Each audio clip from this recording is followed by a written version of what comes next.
Dans le petit village de Kwewadji, niché au creux d'une vallée entourée de collines verdoyantes, la mort n'était jamais une simple fin. C'était une porte, un passage vers un autre monde, et les vivants avaient le devoir de l'honorer. Lorsqu'un ancien mourait, le rituel était immuable. Une procession au son des flûtes en roseau, des prières psalmodiées sous un ciel souvent gris, et des offrandes déposées sur la dépouille avant qu'elle ne soit confiée à la terre. Parmi ces offrandes, il y avait les perles de verre, petites sphères colorées que les familles tissaient avec soin. Elles représentaient les larmes des vivants, un cadeau pour apaiser les esprits et guider l'âme dans l'au-delà. Une règle sacrée accompagnait ce geste.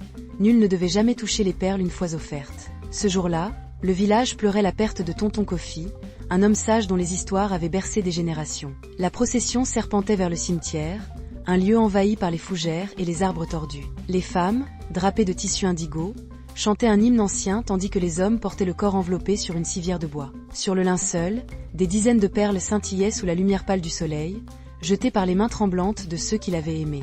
Elles cliquetaient doucement en tombant, comme une pluie légère sur la terre sèche.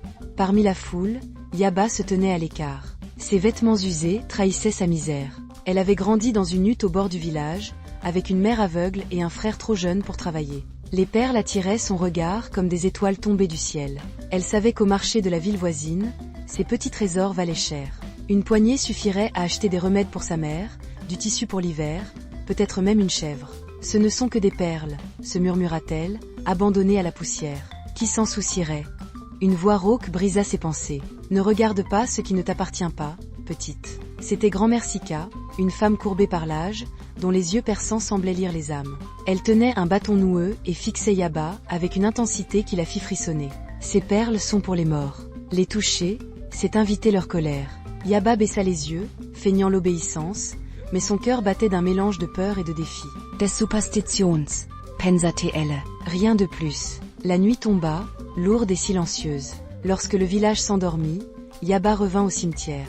La lune, cachée par des nuages épais, plongeait les lieux dans une obscurité oppressante. Elle s'approcha de la tombe fraîchement creusée de Tonton Kofi, son souffle formant de petits nuages dans l'air froid. Les perles étaient là, éparpillées sur le monticule de terre rouge. Ses mains hésitèrent un instant, puis elle se pencha, ramassant une perle, puis deux, puis une poignée entière. Elles étaient froides, presque glacées, mais elle les glissa dans un sac en toile avec un sourire nerveux. Pour ma famille, se justifia-t-elle. En rentrant, elle sentit un poids étrange dans l'air, comme si quelqu'un marchait derrière elle. Elle se retourna, rien, juste les ombres des arbres dansant dans le vent. Pourtant, le craquement des feuilles sous ses pieds semblait accompagné d'un écho qu'elle n'expliquait pas. Arrivée chez elle, elle vida le sac sur une natte. Les perles roulèrent, scintillant dans la lueur d'une bougie. Elle les compta avec avidité, 32. De quoi changer leur vie. Mais alors qu'elle les touchait, la flamme vacilla, et une odeur âcre, comme celle de la terre humide, envahit la pièce. Cette nuit-là, Yaba dormit mal. Des rêves fragmentés la hantaient, des silhouettes floues l'observaient depuis un brouillard épais, leur voix murmurant des mots qu'elle ne comprenait pas. À l'aube, elle se réveilla avec une migraine lancinante. Elle décida de vendre les perles au marché, ignorant le malaise qui grandissait en elle. Mais là-bas, les choses tournèrent mal. Les marchands, d'ordinaire bavards, se figèrent en voyant les perles. Une vieille femme cracha par terre et marmonna, elle pue la mort. Va-t'en. Un autre, un homme aux mains calleuses, refusa même de les toucher, disant qu'elle portait une ombre. Confuse et humiliée, Yaba rentra chez elle, les perles toujours dans son sac. Le soir venu, l'atmosphère dans sa hutte devint étouffante. Les murs semblaient vibrer d'un bourdonnement sourd. Elle posa les perles sur une table, et soudain, une bourrasque éteignit la bougie. Dans l'obscurité, elle entendit un bruit. Un cliquetis, comme si les perles roulaient toutes seules. Elle ralluma la flamme, le cœur battant. Les perles étaient alignées en cercle parfait, comme disposées par une main invisible. Un frisson la traversa. Qui est là?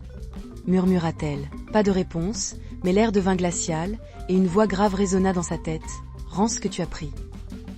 Terrifiée, Yaba comprit qu'elle avait franchi une ligne interdite. Elle courut au cimetière sous une pluie battante, le sac serré contre elle. Les perles semblaient lourdes, vivantes, brûlant presque sa peau à travers le tissu. Arrivée à la tombe de Tonton Kofi, elle les jeta sur la terre, criant « Je suis désolée. Prenez-les, laissez-moi en paix. » La pluie cessa d'un coup, et un silence surnaturel enveloppa les lieux. Elle tomba à genoux, tremblante, attendant un signe. Rien. Soulagée, elle se releva, pensant que tout était fini. Mais cette nuit-là, dans sa hutte, le cliquetis revint. Elle ouvrit les yeux.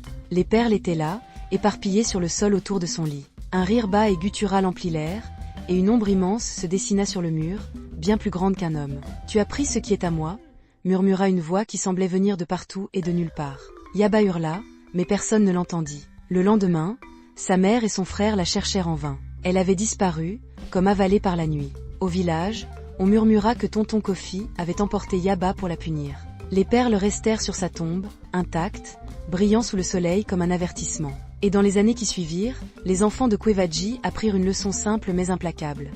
Certaines choses ne sont pas faites pour les vivants, et le prix de la convoitise peut être plus grand que tout ce qu'on pourrait imaginer.